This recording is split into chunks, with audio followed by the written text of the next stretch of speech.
Remember when video games used to be as basic as Donkey Kong and Tetris? Tetris actually celebrating its 25th birthday. Well, we've gone from pixelated to picture perfect.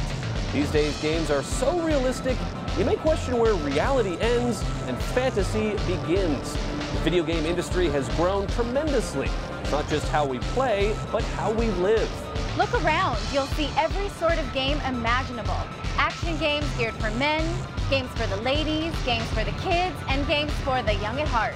More than ever before, gaming has become a part of everyday life in households around the country, and games are now more interactive than ever before. A place where the latest technology emerges and the seemingly impossible becomes truly imaginable.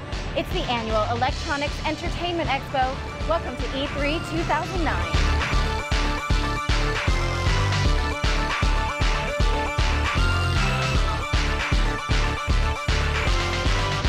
Hello everyone and welcome to Los Angeles and one of the biggest gaming showcases in the world, the Electronic Entertainment Expo, or E3 as it's commonly referred to. I'm Daniel Sieberg, CBS News Science and Technology Correspondent. And I'm Natali Conte from CNET. We're here at the GameSpot stage, which is a division of CBS Interactive, where our teams from CBS News, CNET, and GameSpot have been hard at work covering the expo. Indeed, E3 is where all of the big gaming trends are unveiled. This year, 41,000 media and industry insiders attended the show. It's not open to the public, but we're giving you special access by showing you the hottest hardware and software before it hits shelves. Indeed, over the next half hour, we'll give you an insider's look at the biggest breakthroughs and the latest trends in gaming technology. Plus, we'll let you know what's getting our GameSpot editors' thumbs twitching, and we'll bring you some star power. Let's start things off by looking at one of the hottest trends this year, interactive gaming. CBS's Manuel Gallegas shows us that the future is all about getting gamers off the couch. There's some odd-looking behavior on the E3 convention floor. Squatting, swinging, running. These days, virtual reality has gamers breaking a sweat. Actually kind of working out a little bit, it looks like. Yeah, it even shows you how many calories you burn. There's every kind of interactive game imaginable here at the E3 convention, from fantasy games to war games to mixing music. And the future of gaming is total body experience. The talk of the show comes from Microsoft. Its breakthrough Natali technology lets gamers use their entire body wirelessly, with no controls and no sensors attached. A camera scans the player for face and body recognition. It recognizes your facial expressions, your voice, and it tracks all of your body movements so that you can interact with the Xbox 360 without using a controller. Nintendo first got gamers off the couch with its wildly popular Wii. The next generation Wii offers up more physically challenging games, tennis or taekwondo. Sony is also revealing motion detection technology and more portability with bigger screens. Analysts say the multi-billion-dollar video game industry is poised to eclipse all other forms of entertainment, and the movie and music industries are jumping on board. The graphics are very good, and we were great. Gaming is becoming something that's more than just shooting the bad guys and running around. It's becoming something that wants to touch every aspect of everybody's life. The latest games look stunningly real. Even the actors are better looking. For gamers, the fantasy can be virtually more interesting than real life. Manuel Gallegas, CBS News, Los Angeles. I guess we're going to need some knee pads and helmets. Yeah, I was getting a little tired just watching some of that stuff, but it's all about getting you involved in the game. Seems a little dangerous, but all that gaming does translate into big bucks. Last year alone, the industry brought in close to $12 billion. Yes, even in this recession, gamers and game makers are finding that the video game industry is an economic bright spot. At GameStop stores from New York to Los Angeles, business is steady. Whether the games are used or new, sports or shoot-'em-ups, or for parents or kids. Is it worth it to spend that much money on video games? Not to me, but to him. I did pretty well here. I mean, $60. Getting on. $60 and you got how many games? Like 5 games. 5 games. So I mean, it's gonna. That's hours of entertainment, right? Yeah, and I'll even play them. In fact, GameStop says its revenues are up 24%, from $7.1 billion in 2007 to $8.8 billion in 2008. We certainly think that the industry has been recession resistant. And that growth is reflected in many game makers, too. Especially for one of the biggest stars, helping Nintendo lead console and software sales. While April was relatively slow, the maker of the Wii still dominated the month's top 5 sales of games. We find that even in these unprecedented economic times, one, people still want to be entertained. They want to be able to spend their entertainment dollar on something that they know is going to be fun for their friends, for their family, and Nintendo has great offerings. Every year since 1995, the video game industry has gathered to get the word out and showcase what's in the pipeline. But attendance here at E3 dwindled from a record 70,000 in 2005 to fewer than 6,000 people in 2008. This year, though, it's back up to 41,000. That's a way of the video game industry saying, hey, look, we're doing just fine. And in fact, we're going to be doing great when we get out of this recession. Very nice. As we mentioned at the top of the show, we're here at the GameSpot stage because that's where the editors and experts from GameSpot do what they do best. No other gaming website in the world has as many hits as GameSpot, which makes them the leader in gaming technology. All this week, the team of GameSpot writers and editors have been sending content to the web. Whether it's shoot-'em-ups, sports, or saving the princess, GameSpot has all the scoop. And when we come back, we'll have more from E3, including the never-ending battle of the sexes. We'll be back faster than you can say Super Mario and Lara Croft.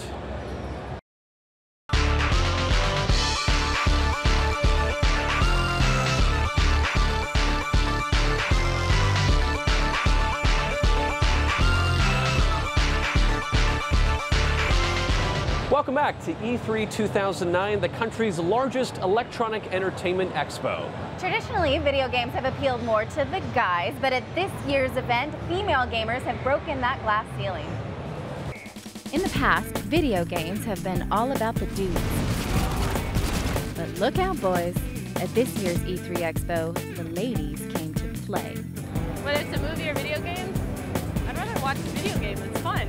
So much action. I think a lot of times women are more attracted to more cooperative type play instead of having to engage in combat. Most of the female gender know color coordination is key to fashion.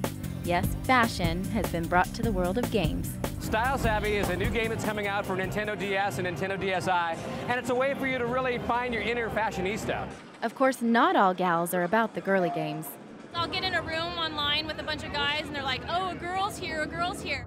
Women are sometimes engaged by the same kind of games that guys are engaged with. There's a lot of women who like the fighting games, the basic martial arts games. And just like the novels women like to read, their games can involve a bit of drama. This is Women's Murder Club based on James Patterson's novels. These are very smart, confident women that are taking the lead role in this crime-solving adventure. Whether it's a game designed just for girls, or girls playing games for everyone, sometimes us gals may have to cool it on the smack talk. But you get hit on less if you're good. Right, because exactly. As soon as the game's over, they leave the lobby. They feel less masculine. You're not threatened by a girl gamer though, right? No. Do girls even know how to trash talk though? Watch yourself. Okay, well, forget Ms. Pac-Man. Since Pac-Man was in diapers, gaming has been mostly a male pastime. And here at the show, there's plenty of stuff around for us guys. Open up! Is there a difference between a guy game and a girl game? Well, the guys are satisfied. They're getting all their games. It's the girls that really aren't getting the same attention. But guys often want more, don't we? So the industry is certainly catering to the gaming desires of men everywhere. Just like you'd walk into your local video store and you'd see genres for all the big movies, drama and comedy and horror. There's genres in video games that will appeal to different tastes. And maybe one of the biggest hits in that genre here at the show, it is a hardcore action, kind of guys game, is Modern Warfare 2. This is a sequel to Modern Warfare 1, where it picks up where the story left off from the previous game. Taking you to exotic locales all over the world. But if exotic cars are more your speed... Did I see a Ferrari there or a Lamborghini? There we go. Okay. Forza Motorsport 3 makes its debut here, with new features designed to soften the blow for newbie drivers. I'll show you a feature of this game. Okay. You can rewind. And correct your mistake? One man who made few mistakes in his career, soccer legend Pelé. This is a good opportunity to stay close to the new generation. He's part of a new game for the Wii that allows soccer players to use their hands. Clearly, no shortage of guy games, but the line between gender genres is truly blurring, while still remaining competitive between the sexes. So who's better, you or your husband? Oh, my husband for sure. Okay. Well, you know, after all that, maybe it's time to call a truce? I'll think about it. Okay, well, when we come back, find out what our experts have to say about Nintendo, Microsoft, and Sony, the big three here at E3. Plus, the editor-in-chief at GameSpot takes 2 stars from a hit CBS television show on their own tour of E3. All that and more when we come back.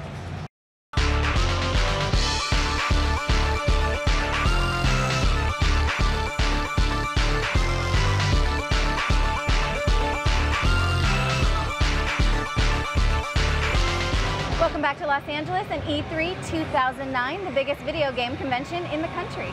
Now, 3 of the biggest gaming companies, Microsoft, Nintendo, and Sony, packed a punch at this year's show. I talked to 3 industry experts about what's going to be hot this year. So you're a fan of Nintendo, you covered Nintendo. What do you think about their offerings this year? Nintendo actually, I think, had one of their best showings at E3 in quite a long time. So they're bringing out 2 Mario games, one 2-dimensional, one 3-dimensional, a new Metroid game. So, and then they also, of course, you know, Nintendo's new agenda is to service the casual crowd, and they're doing plenty of that as well. What you can't argue is Nintendo's making a lot of money. Maybe 2 or 3 years, they'll have to get with the current technology. You know, they're going to have to bring out higher-end machines to kind of keep up with all the HD TVs that Americans are buying. And how do you think the Nintendo DSi compares to the new Sony PSP Go? So they're pretty comparable, but the thing is, what the DSi has is a really strong name, right? The DS is really popular with the crowd, the mainstream crowd, the hardcore gamers. It's one of the best-selling systems worldwide. It sells better than some of the big consoles, so it's hard to compete with. I think software-wise, Sony really is ahead of everybody else. Because they have the titles. They do. I mean, and it looks good. I mean, the PS3 is pretty much the most powerful system that there is out there. It looks like you're watching a high-def movie. So Sony has this game called MAG, 256 people fighting at the same time. It's like a real battle in your living room. And you're part of a squad. You're not Rambo. It's a realistic fighting game, and you have to be tactically right. So we've all been waiting for a price cut, though, with the PS3, and that doesn't seem to be happening. Do you think it will? Well, I think they're in a position where they have this great stuff coming out. I don't think they're going to do a price cut now. You cover Microsoft. You're a fan of Microsoft. What do you think of their Xbox offerings? I think they have actually a really good lineup for late 2009 and early 2010. They introduced some new features for the Xbox and for Xbox Live, and they introduced some new technology that could actually have some revolutionary effects on the industry. So let's get to Natal. That's the big one. Right. Is it really going to work as well as it looked on stage? It's kind of hard to say. It's very early right now, and so it's easy to make things look good in a press tech demo. But I've played a few of the games. What I've played of it, it works. Yeah. It actually does work like we saw on stage. It could be a game changer for Microsoft because it gives them access to the casual audience that they don't have right now. This actually has the potential to take it beyond gaming. So you could conceivably change channels with a swipe of your hand, or raise or lower your volume. Where it can go from now, it's going to be really interesting to see. Natal was really the hottest thing at the conference. You tried it out. What did you think? Yeah, I got a chance to use it a little bit. It's very immersive. You become the controller, using your hands, your arms, your legs at times to interact with these games. You know, it's Microsoft's way of extending the life of the Xbox 360 a little bit. Keep in mind, it could cost, you know, as much as $150, $200. It's not going to be available in 2009. Nintendo and Sony trying to do the same thing. It's all about this motion capture and trying to get you to interact with the game and, of course, get you up off the couch. Although, I have to say, I don't love the name. It's a little too close to my own name. Maybe they named it after you. Probably not. Anyway, good investigative work, Daniel. Speaking of investigative work, Sean Murray and Brian Dietzen from the CBS hit show NCIS came to E3 to check out the latest and greatest in gaming technology. GameSpot's own Ricardo Torres took them on a tour, and you're invited along. Hey everybody, I'm Ricardo Torres. I'm editor-in-chief of GameSpot.com, and I am standing here right in the middle of E3, which is ground zero for gaming. You may not be able to get in here, but that's okay. We're going to give you a tour right now. So before we go and have a look at all the games, I got to show you my cohorts. I got Sean Murray and Brian Deason from NCIS. What's up, guys? How are you? They're very anxious to see games, and we're very anxious to show them, so let's go.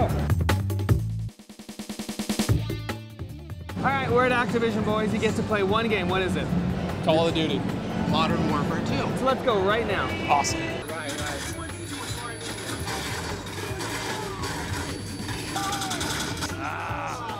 The guy was right on top of you. I think I just blew myself up, John. So this is Lost Planet 2. It's 4-player co-op, so you guys are on the same team. Try to help each other out. I'll show you a trick. Go right over there. Oh, is this like a big map type of thing? Where's this guy at? He is the big red dot on the map right over there. There you go. He seems kind of mad at you. Oh, I'm going to use the harmonizer on this guy. What does that harmonizer do? It's kind of like an episode of NCIS. One of the biggest games at E3 is Beatles Rock Band. Now the boys think that they're just going to get a chance to see it, but we have a surprise for them. So let's get them in the studio right now. Wow, look at this. See? Beautiful. Pretty cool, right?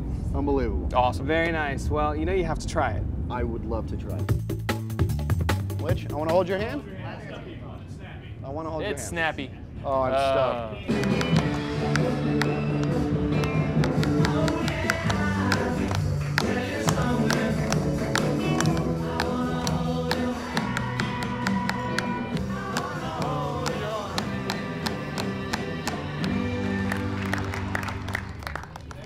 Very nice. I can fit this all in my living room, right? All right, well, let's get you out of here because there's, all kinds of stuff for you guys to do. I want to go. And joining us when we come back is Ricardo Torres himself, GameSpot's editor-in-chief. He's going to give us the skinny on E3, and you're not going to want to miss what Ricardo has to say.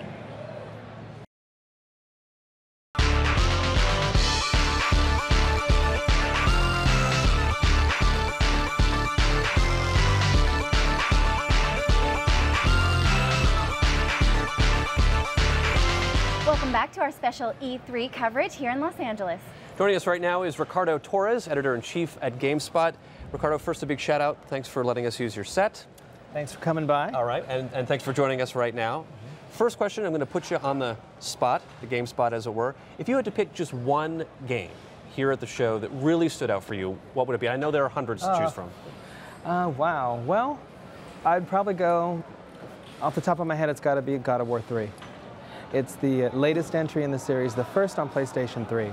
It's set in mythological times. You're going around, you're killing all these mythological creatures in really crazy ways. It's a lot of brutal fun. After a long, hard day, you just want to go and just tear stuff up. You and I were talking earlier about some of Nintendo's games. They're bringing back Mario in a big way. 4-player Super Mario, yes. A sequel, another Super Mario game coming out? So if there's one story for Nintendo at E3, it's that Mario is back in like a ton of different ways. So there's new Super Mario Brothers for the Wii, which is the Mario Brothers that you're just running across, from one side to the other on the screen, jumping on things. But now the big twist is you can play with 3 other friends. So it's full 4-player, on the couch, it's not online. And it's a lot of fun because there's new suits, there's a penguin suit, you can freeze objects, there's a propeller suit so you can fly. But at the very core of it, it's Mario Brothers, and it's what everybody knows and everybody grew up with. Now, what do you see as a trend here? I mean, a lot of devices to interact with the consoles. Microsoft's Natali, Sony had a similar product announced here. Nintendo's Wii Motion Plus. Is that where games are going right now? I think what you're seeing is everybody's trying to figure out how you get like that mainstream player that's not necessarily going to go out and wait in line for a game. Maybe people that haven't been playing games all their whole lives but are sort of curious but still intimidated. The Wii was a great way to introduce those people into video games because it was very simple, very intuitive, didn't take too much, it didn't take too much skill really to pick it up and play their games, but now everybody wants a piece of that. Well, thank you so much for joining us, Ricardo. We appreciate it. Thank you. Now, whether you've been to E3 or just admired it from afar, one of the most fascinating elements is how the cast of characters appear to come to life, and not just the ones from the video games. They do seem to be everywhere, and we caught up with some of these E3 icons and models and saw a whole other side to game playing.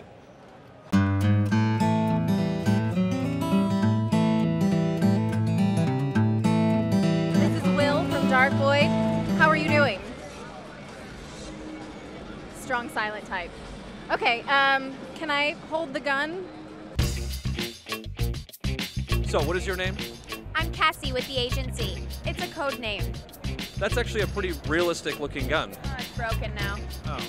So, you're the Ninja Turtles, right? Close, same decade, but we're the Ghostbusters from Dallas. We're not actually in the game, we're just nurses, so yeah. May I ask what's in the syringe there? Oh, it's like our love plus compassion and dedication to our team, trauma team. A lot of hot chicks running around to try and find you. I love it, all these hot video gamers. Wow. Such a great environment. I'm sensing a little bit of sarcasm. No. Just a hint. Are you the Ghostbusters? Do you get sick of guys coming up and taking your picture? No, I don't get sick of that. I get sick of guys who don't shower. But besides that, it's great. I love it. Don't worry, I'll save you. From the people or the dragon? Both.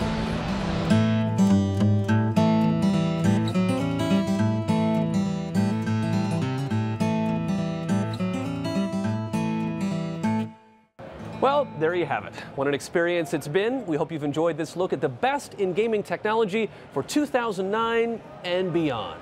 We've covered a lot today. If you want more information about the latest and greatest in gaming technology, as well as information about what's coming next, visit our website, cbsnews.com, gamespot.com, or cnet.com. I'm Natali Del Conte from CNET. And I'm Daniel Sieberg from CBS News. Thanks for joining us at E3, the Electronic Entertainment Expo. The E3 Electronics Entertainment Expo of 2009 is a special presentation of the CBS television stations.